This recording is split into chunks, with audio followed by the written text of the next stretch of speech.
Bonjour à vous, aujourd'hui 14 mai 2020, on vous revient avec des informations là, qui nous ont été acheminées au cours des dernières heures. Donc, vous devez avoir pris connaissance de la conférence de presse d'aujourd'hui qui a annoncé que l'ouverture des écoles qui était prévue pour notre commission scolaire, donc celle de la communauté Montréal métropolitaine, pour le 25 mai prochain, était reportée au mois de septembre, donc fin août, l'entrée scolaire régulière.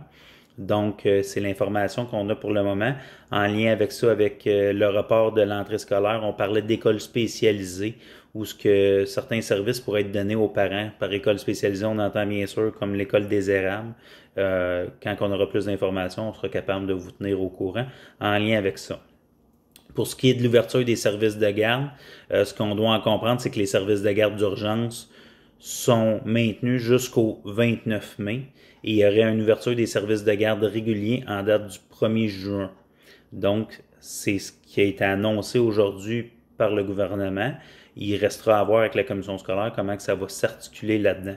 Je sais d'une des questions qui risque de venir et qui nous a déjà été posée dans la dernière journée, c'est de savoir est-ce que les services de garde qui sont ouverts dans toutes les écoles pour le personnel de la commission scolaire seront maintenus jusqu'à la réouverture des services de garde réguliers. On va poser la question à la commission scolaire, puis on va voir, surtout avec l'annonce qui vient de se faire présentement. Ensuite de ça, lundi qui s'en vient, lundi le 18 mai, est un férié, là, la fête des Patriotes ou fête de la Reine, là, dépendamment des personnes. Donc, les services de garde d'urgence sont ouverts pour les travailleurs des services essentiels, santé, services sociaux, comme qui a été fait pour le congé de Pâques. C'est la clause de convention qui s'applique à ce moment-là. Donc, les personnes qui travailleront seront payées en temps supplémentaire à temps et demi pour le jour férié.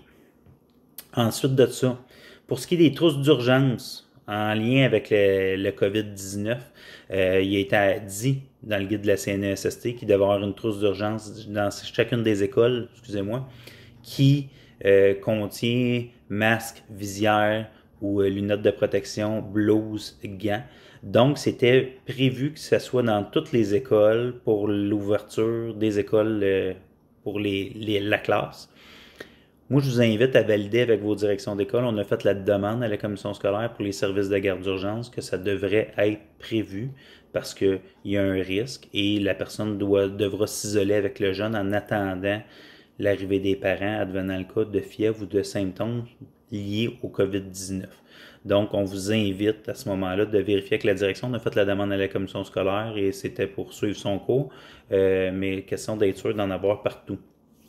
Pour ce qui est des aménagements de bureaux, il y avait eu des demandes au niveau des secrétaires, puis c'était vraiment en lien avec l'entrée des élèves dans les écoles. C'est sûr que c'est reporté, mais on a posé la question, puis il devrait y avoir de l'aménagement dans les bureaux des secrétaires, là, secrétaires d'école, pour voir comment on peut replacer l'ameublement pour garder une certaine distanciation, parce qu'on le sait qu'il y a plusieurs élèves qui se présentent au secrétariat, puis advenant le cas, il pourrait avoir des lexans qui est comme un genre de plexiglas pour séparer les personnes. Donc, c'est à voir là, avec votre direction, de voir si on peut aménager ou non, ou mettre des choses en place.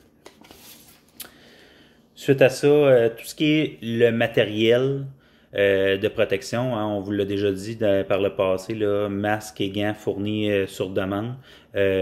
Votre supérieur, malgré que ça ne soit pas obligatoire, dans certains cas, peut vous obliger à le porter.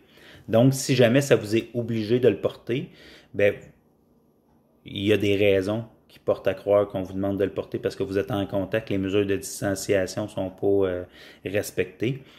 C'est important de faire attention à vous et de faire en sorte que vous n'arrive à rien. Advenant le cas où si la personne refuse de le porter, ben, on est toutefois protégé par la CNESST parce que ça serait lié avec le travail si on contractait quelque chose, mais ça ne fait pas en sorte qu'on ne pourrait pas s'exposer à des mesures disciplinaires. Donc, si je suis supposé de porter tel équipement quand j'ai fait telle tâche, quand c'est demandé, parce qu'on le sait, ça évolue d'heure en heure, là, donc de jour en jour, ça se pourrait qu'à un moment donné que ça soit obligatoire, donc on s'expose à des mesures disciplinaires à ce moment-là. L'autre point qu'on veut vous amener, vous allez recevoir par courriel des documents, un genre de résumé des bonnes pratiques à faire en lien avec la CNESST, question de le rendre plus simple et plus facile à lire, et tout ce qui est le volet d'aide financière, mise en place par le gouvernement fédéral, entre autres.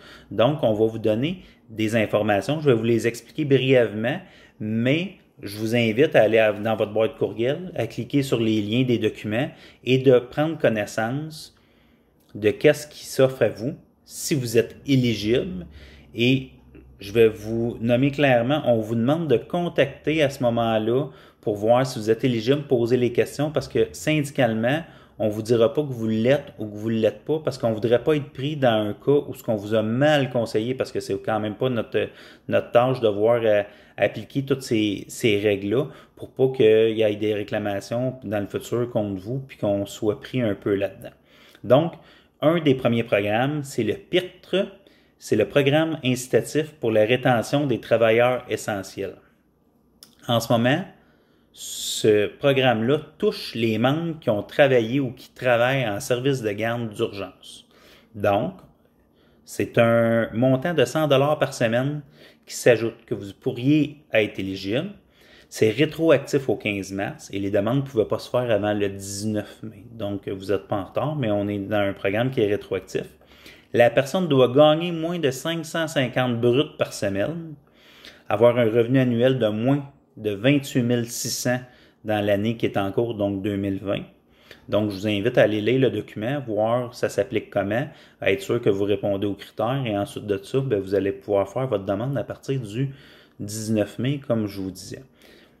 L'autre, la PCU, donc la prestation canadienne d'urgence.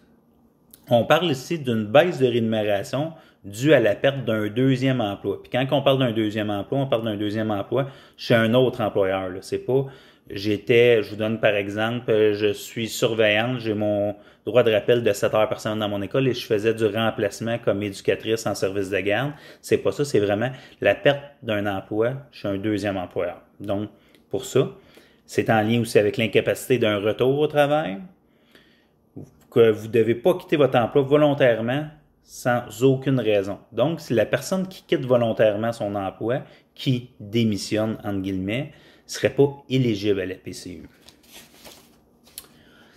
Le 11 mai, là, il y a des mesures qui ont été élargies par rapport à la PCU pour rendre les personnes éligibles. Là.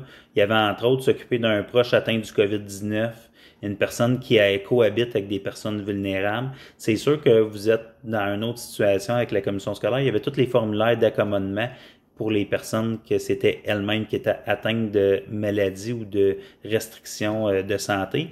Et ensuite de ça, il y avait l'autre volet de faire des demandes advenant le cas où c'est votre conjoint, votre conjointe, enfant ou une personne aînée à la maison là, qui avait des limitations de santé ou que vous pouviez mettre à risque. Donc, où ce que vous essayez de mettre des choses en place avec l'employeur, votre direction, à voir, y a-t-il moyen de faire du télétravail, d'aménager les tâches.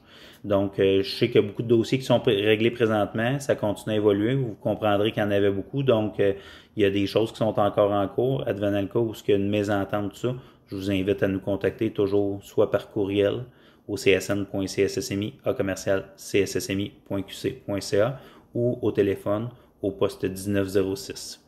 Donc, c'est important de voir, par exemple, par rapport à la PCU, je l'ai dit tout à l'heure, là, si advenant le cas où que vous prenez la décision de quitter la commission scolaire, de donner votre démission, bien, vous n'êtes pas éligible.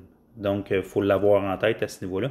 C'est les informations qu'on a à vous fournir pour le moment avec tout ce qui arrive dans les dernières heures, les derniers jours. On va vous tenir au courant. On comprendra qu'aujourd'hui, avec l'annonce qui a été faite ce midi par le gouvernement par rapport au report de l'ouverture des écoles en septembre, la commission scolaire va regarder les choses de leur côté, va nous revenir.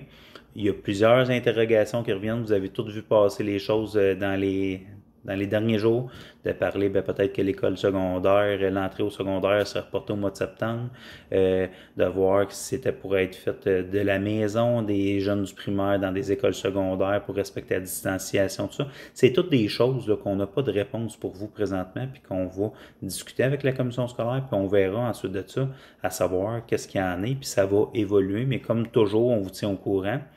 Je vais vous inviter prendre du bon temps, à penser à vous, puis on se reparle bientôt. Merci. Bonne journée.